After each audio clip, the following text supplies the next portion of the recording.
राजा जी चले हैं नहाने तो रानी से अरज करें, रानी से अरज करें हो।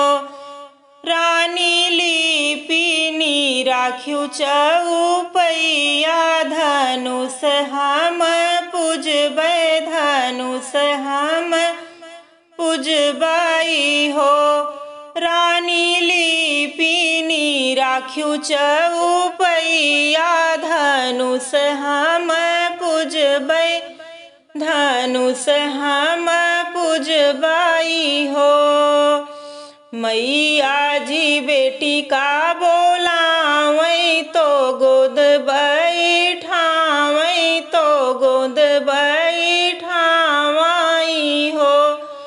बेटी लिपिनी दिहु चौपैया, धनुष पिता पूजी हैं, धनुष पिता पूजी हैं हो।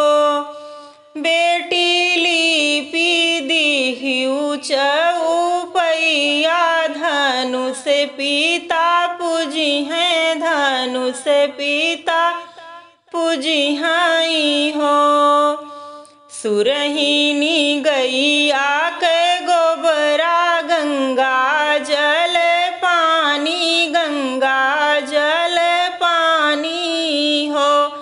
सीता बाएं हाथे धनुष उठावे, दाहिने हाथे लीपै, दाहिने हाथे लीपै हो।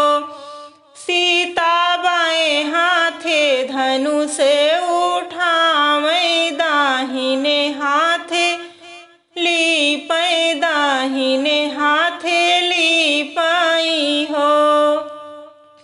नहाई धोई राजा लौटे, चौपैया में खड़ा भये, चौपैया में खड़ा भये हो। रानी के नाली पीस चौपैया, तो हम का बतावऊ, तो हम का बतावऊ हो। रानी के नाली पीसी चौपैया, तो हम का बतावऊ, तो हम का बतावऊ हो। तुही मोरे पियवा से पियवा, तुहिन सिर साहेब, तुहिन सिर साहेब हो। राजा सीता जी लिपि चौपैया, चौपैया बड़ी सुंदर, चौपैया बड़ी सुंदर हो। राजा बेटी जी लिपि चौपैया, चौपैया बड़ी सुंदर, चौपैया बड़ी सुंदर हो। राजा जी बेटी का बोलावै तो बगल बैठावै, तो बगल बैठावै हो। बेटी कैसे कैसे लिप्यू चौपैया, तो हम का बतावऊ, तो हम का बतावऊ हो। बेटी कैसे कैसे लिप्यू चौपैया, तो हम का बतावऊ, तो हम का बतावऊ हो। सुरहिनी गैया के गोबरा, गंगा जल पानी, गंगा जल पानी हो। पिता बाएं हाथे धनुष उठायो, दाहिने हाथे लीप्यो, दाहिने हाथे लीप्यो हो। पिता बाएं हाथे धनुष उठायो, दाहिने हाथे लीप्यो, दाहिने हाथे लीप्यो हो। तुही मोरी बेटी हमरी लक्ष्मी, तू ही न हमरी लक्ष्मी हो। बेटी जवन मागन तू ही मांगाऊ है हम देबै, ऊ है हम देबाई हो। बेटी जवन मागन तू ही मांगाऊ है हम देबै, ऊ है हम देबाई हो।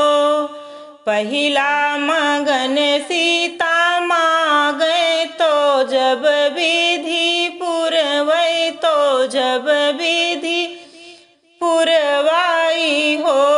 सखिया मांगई सास कौसल्या, ससुर राजा दशरथ, ससुर राजा दशरथ हो।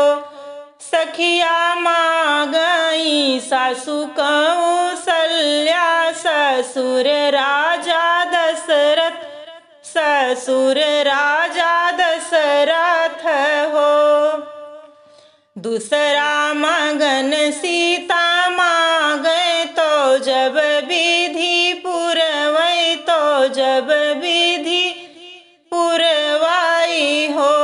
सखिया मांगई लखन ऐसा देवर, पति श्री रामचंद्र, पति श्री रामचंद्र हो।